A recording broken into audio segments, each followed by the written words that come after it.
नमस्कार दोस्तों, इस वीडियो में आप देखेंगे कि फाउंडेशन से लेकर फिनिशिंग तक घर बनने की पूरी प्रक्रिया क्या होती है। अगर आप फ्यूचर हाउस ओनर हैं, आप अपना घर बनवाने जा रहे हैं, तो ये वीडियो आपकी महीनों की रिसर्च बचाएगा और इस 20 मिनट में आपको पूरा पता चलेगा कि घर कैसे बनता है और आपको इस वीडियो को देखने से बहुत लाभ होगा। तो शुरू करते हैं। मैं आपको स्टेप बाय स्टेप बताऊंगा कि एक एक स्टेप पे आपको क्या करना चाहिए, क्या चीज आपको रेडी रखनी चाहिए, जिससे कि आपका और ठेकेदार का एक तालमेल बना रहे और किसी भी स्टेज में आपको प्रॉब्लम ना आए, टाइम बर्बाद ना हो। तो आपने एक सही जगह पे प्लॉट ले लिया है और इतने पैसे जोड़ दिए हैं कि 1 या 2 मंजिला घर बना सके। तो सबसे पहले उसमें एक सही दिन देख के उसमें दिन लगाते हैं। तो आप एक पंडित जी से दिखवा के एक दिन लगवा दें। काम कभी भी आप शुरू करवा सकते हैं। उसके बाद फिर हमने नक्शा बनवाना है। अच्छा, ये भी डिपेंड करता है कि आपका बजट क्या है। कुछ लोग केवल नक्शा बना के देते हैं जो कि 5 या 10 हज़ार में आप बनवा सकते हैं, और कुछ लोग पूरी सर्विस प्रोवाइड करते हैं जिसमें प्लम्बिंग और इलेक्ट्रिसिटी की प्लानिंग होती है, इंजीनियर की साइट विजिट होती है, और इसमें आपका 1 लाख रुपए तक का खर्चा हो सकता है। अपने बजट के हिसाब से आप कोई भी देख सकते हैं, लेकिन आप एक बेसिक नक्शा जरूर बनवाएं और नक्शा इस हिसाब से बनवाएं कि अगर भविष्य में आपको 3 या 4 मंजिल चढ़ाना हो तो उसका स्कोप हो। कॉलम का साइज अच्छा रखें और हो सके तो ग्राउंड फ्लोर पे एक ओपन स्पेस हो। नक्शा आपने बनवा लिया है, अब आपने ठेकेदार से बात कर ली है कि इतने तारीख से आप काम शुरू करेंगे, लेकिन उससे पहले आपको ये काम जरूर करना है कि बिजली और पानी का कनेक्शन ले लें। बिजली तो चाहिए, आप जानते हैं, लेकिन पानी का कनेक्शन भी जरूरी है जल्दी, क्योंकि आपको फिर पानी का टैंकर मंगवाना पड़ेगा बार बार और वो बहुत महंगा पड़ेगा। और अब लेआउट मार्किंग होती है, तो ठेकेदार आते हैं और नक्शे के हिसाब से मार्किंग करते हैं कि कहाँ पे कॉलम के लिए गड्ढे बनेंगे। गड्ढे का साइज बहुत इंपॉर्टेंट है। 4 बाय 4 लंबाई चौड़ाई में तो होता ही है, लेकिन गहराई कितनी होगी ये मिट्टी की क्वालिटी पे डिपेंड करता है। तो यहाँ पे आप एक इंजीनियर या एक अच्छे अनुभवी ठेकेदार की सलाह जरूर लें। इस पर्टिकुलर जगह की बात करूँ तो यहाँ पे मिट्टी बहुत ही ज्यादा मजबूत थी, तो यहाँ पे 5 फीट की गहराई काफी थी। अब इसके बाद फाउंडेशन बनाने के लिए मटेरियल आएगा, रोड़ी, रेत, सीमेंट, सरिया। अगर आपने लेबर रेट पे दिया है तो ये आपको खुद अरेंज करना होगा, तो आप 2-4 दुकानों में रेट पता करके सही जगह से आप सामान मंगवा दें। अगर आपके आसपास कोई प्लॉट खाली है तो आप प्लॉट वाले से रिक्वेस्ट करके मटेरियल उसमें डलवा सकते हैं। इससे आप एक साथ पूरा डंपर मंगा सकते हैं, क्योंकि छोटी छोटी ट्रॉली मंगाने से महंगा पड़ता है मटेरियल। और अब कॉलम के लिए सरिया बनेंगी। मैं फिर से कह रहा हूँ, कॉलम का साइज अच्छा रखना, इसमें 16 mm की भी सरिया यूज करना। और अब यहाँ पे वो स्टेज आती है जहाँ पे आपको सबसे ज्यादा ध्यान देना है, क्योंकि सबसे ज्यादा गड़बड़ी यहीं पर होती है। जिस समय कॉलम के लिए सरिया खड़ी की जा रही है, आपने ये देखना है कि ये प्रॉपर अलाइनमेंट में है कि नहीं है, सीध में है कि नहीं है, क्योंकि अगर कोई कॉलम सही लाइन में नहीं है तो ठेकेदार क्या करेंगे कि सरिया मोड़ मार कर उसको सीधा कर देंगे और उसके ऊपर कंक्रीट चढ़ा देंगे, आपको पता भी नहीं चलेगा। तो इसलिए इस दौरान एक तरह से आप उनके सर पर बैठे रहना, बार बार चेक करते रहना ये सब। और अब फुटिंग के लिए कंक्रीट बनता है। यहाँ पे भी एक और प्रॉब्लम, जो साइंटिफिक रेशियो है, जो इंजीनियर लोग रेशियो कहते हैं, वो है कि आप 1 पोर्शन सीमेंट में 1.5 पोर्शन रेत मिलाओ और 3 पोर्शन उसमें रोड़ी होनी चाहिए। यानी अगर हम 1 कट्टा सीमेंट की बात करें तो इसमें लगभग 5 तसले रेत और 10 तसले रोड़ी होनी चाहिए। लेकिन ठेकेदार लोग 1 कट्टा सीमेंट में 7 तसले रेत और 8 तसला रोड़ी डालते हैं, और अगर आप उन्हें ये समझाओ तो वो बुरा मान जाते हैं। वो कहते हैं कि हम 20 साल से मकान बना रहे हैं, तुम हमें सिखा रहे हो। तो अगर हो सके तो किसी स्ट्रक्चरल इंजीनियर से बात करवा के सलाह मशवरे से जो सही रेशियो है उसमें कंक्रीट बनवाएं। सही गहराई की फुटिंग डालने के बाद बारी आती है नींव की। कुछ लोग पत्थर की चिनाई करते हैं नींव में, फिर उसके ऊपर ईंट की चिनाई करते हैं जिसको कुर्सी कहते हैं, और फिर प्लिंथ बीम लगाते हैं। लेकिन अगर आपका प्लॉट सामने से नीचे हो तो आपको एक ग्राउंड बीम देना चाहिए ज्यादा मजबूती के लिए। और अब ब्रिक वर्क के लिए रेत या डस्ट आपको लाना होगा। डंपर अगर आप लाते हैं तो थोड़ा सस्ता पड़ जाएगा। और अब प्लिंथ वॉल यानी कुर्सी की चिनाई शुरू होती है, और इसके लिए ठेकेदार लोग अक्सर चटका ईंट मंगाते हैं, और ऐसा कहते हैं कि चटका ईंट अव्वल ईंट से ज्यादा अच्छी होती है फाउंडेशन में यूज करने के लिए, क्योंकि चटका ईंट ओवर बर्न्ड होती है तो इसका वाटर रेजिस्टेंट ज्यादा होता है अव्वल ईंट से, सीलन में जिससे थोड़ा फायदा होता है, और इसकी कंप्रेसिव स्ट्रेंथ भी ज्यादा होती है। प्लिंथ वॉल यानी कुर्सी की चिनाई कंप्लीट होने के बाद अब इसमें प्लिंथ बीम डाला जाता है।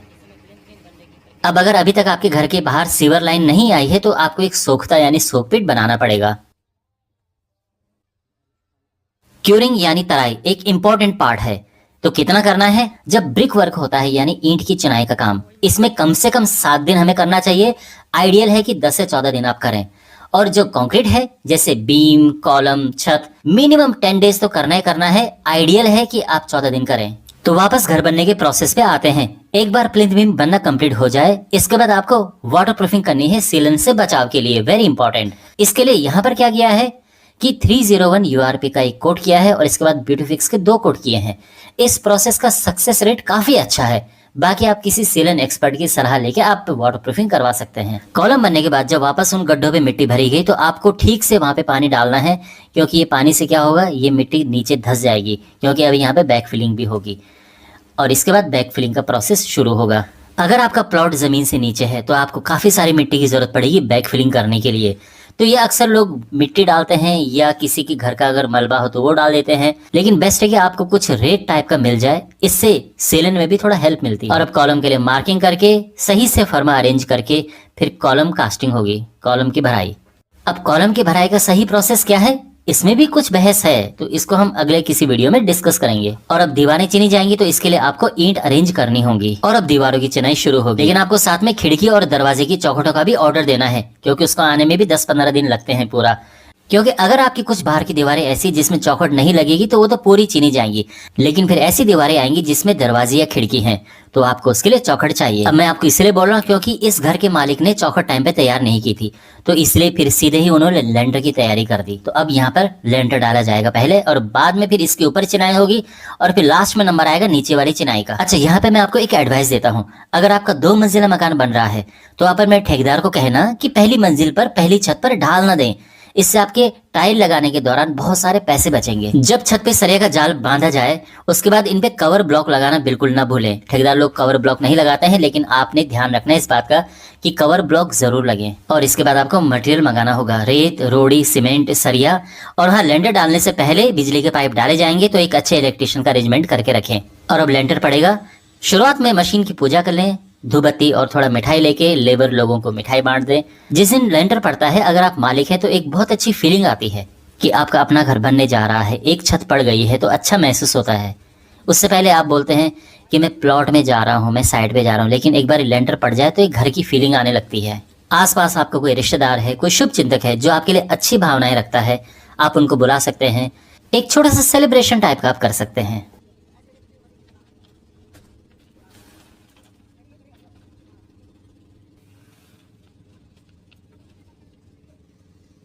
छत ढलाई के बाद आपको इसमें छोटी छोटी बाउंड्रीज बनानी है, जिसको कि भर के आप अच्छे से इसकी तराई कर पाएं। इसके कुछ दिनों के बाद अगर आपका 2 मंजिला मकान है तो आप फिर कॉलम बना के उसमें चिनाई शुरू कर सकते हैं। अब चौखट लगेंगी तो आप चौखट मंगा सकते हैं, अपने बजट के हिसाब से आप चौखट देख सकते हैं।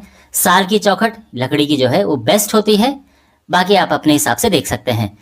और चौखट लगाने से पहले उस पर प्राइमर जरूर कर लेना है, अच्छे से प्राइमर करना है। अगर आपने अपने पंडित जी को अपने घर के बारे में बता रखा है तो चौखट में बांधने के लिए आपको कुछ देंगे, तो जिस दिन आपकी चौखट लगेगी उस दिन आप अपनी चौखट पे वो बांध देना। अब देखो, अपनी अपनी मान्यताएं हैं, मैं इसमें ज्यादा क्या बोलूं। एक और एडवाइस, आप यहाँ पे देख रहे हैं ये बाथरूम बन रहा है, तो बाथरूम में आप इस तरह से नीचे जरूर बनवाएं, साबुन वगैरह रखने के लिए बड़े काम आते हैं ये। आपको बाहर से अलग से कुछ लटकाने की जरूरत नहीं पड़ेगी।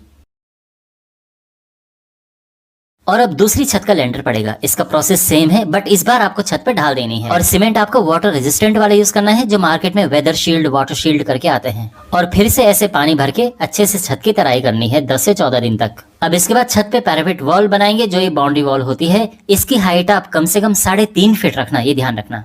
अब आपको मैंने बताया था कि इस घर के मालिक ने चौखट लाने में देर कर दी थी, इसलिए ग्राउंड फ्लोर का ब्रिक वर्क बच गया था। तो अब चौखट आ गई है तो ग्राउंड फ्लोर का ब्रिक वर्क अब कंप्लीट हो रहा है। अच्छा, अगर आप यहाँ पे देखें तो यहाँ पे चल क्या रहा है, यहाँ पर जीने के नीचे इतना जो स्पेस है, यहाँ पर एक फ्लैट प्लेटफॉर्म बना के और वो इन्वर्टर वगैरह रखने के लिए वहां पे एक स्पेस बनाया जा रहा है, तो उस स्पेस का एक प्रॉपर अच्छा यूटिलाइजेशन हो रहा है। देखो, इस स्टेज पे यानी जब तक के नीचे आपने पक्का मसाला नहीं डाला है, उससे पहले आप दीमक का ट्रीटमेंट अगर कराना चाहें तो करवा सकते हैं, अगर आपका बजट अलाउ करता है। वैसे इतना भी महंगा नहीं है, 100 गज का अगर आपका मकान है तो 25-30 हजार रुपए का खर्चा आएगा। इसमें ये लोग दीवार के दोनों तरफ ऐसे खुदाई करके पाइप डाल देते हैं, और ये पोरस पाइप होते हैं और 2-3 जगह से इनलेट्स बने होते हैं, तो उसमें दवाई डालते हैं, दवाई यहाँ से पाइप से होके आती है और मिट्टी में मिक्स हो जाती है, और इस तरह से दीमक से बचाव होता है। लेकिन ध्यान रखना, दवाई अभी नहीं डालेंगे, दवाई तब डालते हैं जब टाइल वगैरह का काम पूरा कंप्लीट हो जाता है, अभी केवल पाइप्स डालते हैं। फिर फर्श की मिट्टी को अच्छे से कॉम्पैक्ट करने के बाद उस पे मसाला डालते हैं, जिसको कच्चा करना भी कहते हैं। और अब बाहर से प्लास्टर कर सकते हैं। ध्यान रखना, अभी अंदर प्लास्टर नहीं करेंगे, क्योंकि बिजली और पानी के पाइप के लिए दीवारों में अभी झिरियां काटी जाएंगी, और अगर अचानक से बारिश आ जाए तो आप इस तरह से व्यवस्था कर सकते हैं।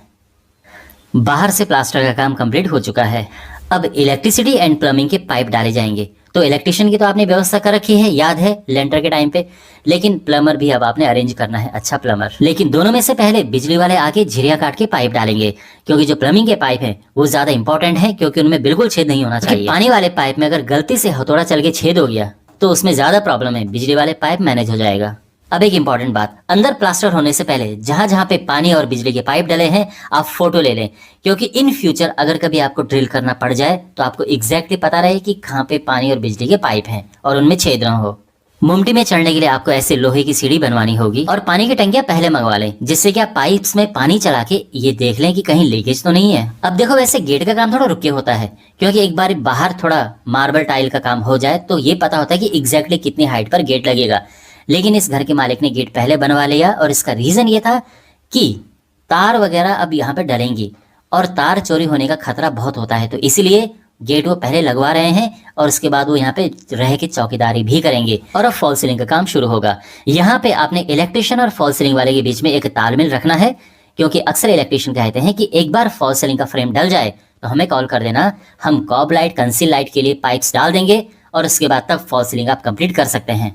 और अगर आप अभी एसी के पाइप्स भी डाल देंगे तो ये बेस्ट रहेगा। और अगर आपके पास कोई ऐसा ओपन स्पेस है तो यहाँ पे आप पीवीसी के पैनल की फॉल सीलिंग करवा सकते हैं, बहुत सुंदर लगती है।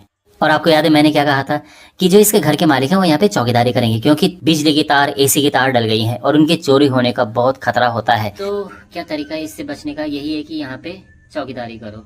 और इसीलिए इस घर के ओनर ने डिसाइड किया कि जब तक काम कंप्लीट नहीं हो जाता है वो रात में यही स्टे करेंगे। और अब आपने एक अच्छा पेंटर अरेंज करना है और टाइल वर्क से पहले पुट्टी करवानी है। और अब टाइल्स लगेंगी तो इसके लिए आपको टाइल्स मंगवानी होंगी।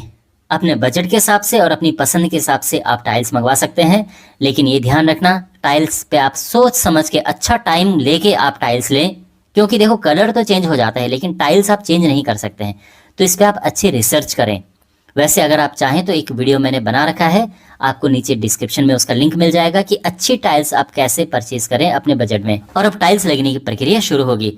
अब यहाँ पे आप ये डस्ट और ये रेत का ढेर देख रहे हैं, ये इसीलिए है क्योंकि यहाँ पर जिस समय छत बनाई गई उस समय छत पे ढाल दे दी, तो अब वो ढाल मैनेज करने के लिए इतना सारा डस्ट ढाला जा रहा है। अब आप सोचो, डस्ट में अलग पैसे खर्च हुए और छत पे अलग सा फालतू का लोड बढ़ रहा है। यहाँ पे एक और एडवाइस, सीढ़ियों पे बिल्कुल भी ढाल ना दें। अक्सर ये लोग 2-3 डिग्री का ढाल दे देते हैं ये बोल के कि अगर पानी गिर गया तो पानी आराम से निकल जाएगा, लेकिन पानी का निकलना जरूरी है या कोई फिसले ना, वो ज्यादा जरूरी है। और जो ओपन स्पेस है उसमें आप इस तरह से मार्बल लगवा सकते हैं। अब आपको याद है कि दीमक के लिए पाइप्स डाले गए थे, तो ये लोग कहते हैं कि एक बार टाइल वर्क कंप्लीट हो जाए तो हमें बुला देना, तो अब इनको बुलाया है। तो ये लोग क्या करते हैं, जो ये इनलेट्स बने होते हैं घर में 2-3 जगह पे ऐसे इनलेट्स हैं, तो यहाँ से दवाई इंजेक्ट करते हैं मशीन की हेल्प से और वो दवाई अंदर पाइप में चली जाती है। ऐसा ये लोग कहते हैं कि आप 3 साल में एक बार करवा सकते हैं। और अब बिजली फिटिंग का प्रोसेस शुरू, तो बोर्ड बटन जहाँ जहाँ पे ये सब लगने हैं अब ये सब लगाए जाएंगे। देखो लाइट सेलेक्ट करना भी अपने आप में एक बहुत बड़ा टास्क है, तो कौन से कलर में यानी नेचुरल व्हाइट, वार्म व्हाइट किस कलर में लगेंगी, कितनी लगेंगी, इन सब का अपना अलग हिसाब किताब है। तो ये मैं पूरा एक्सप्लेन करूंगा एक वीडियो में और उसका लिंक मैं नीचे डिस्क्रिप्शन में डाल दूंगा। लेकिन मैं आपको इतना कहूंगा कि इसकी प्लानिंग आपको एडवांस में करनी है, यानी कि इलेक्ट्रिशियन आपके सर पे बैठा हो और आप वहां पे सोच रहे हो कि कौन सा कलर मुझे चाहिए, तो पहले से ही आप बिल्कुल प्लानिंग करके रखें कि मुझे कितनी लाइट चाहिए, किस कलर में चाहिए, क्या क्या। ठीक है। अब यहाँ पर रैंप बन रहा है। अब देखो रैंप तो वैसे यहाँ पे ग्रेनाइट का बन रहा है, बहुत सुंदर यहाँ पे ये लग रहा है और नॉर्मली आपको दिक्कत नहीं होगी ऊपर नीचे चढ़ने में, लेकिन जो कोई बुजुर्ग आ गया या कोई ऐसा जिसको इसमें चलने की आदत नहीं है तो उनको प्रॉब्लम होगी।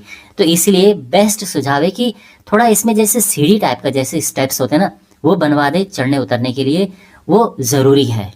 देखो अगर आपका 2 मंजिला मकान है और आपकी एक ही मेन किचन है किसी एक फ्लोर पे, तो दूसरे फ्लोर पे आप ये ज़रूर करना कि एक छोटी सी इतनी किचन हो कि वहाँ पे चाय वगैरह बना सकें, ये बहुत काम आती है।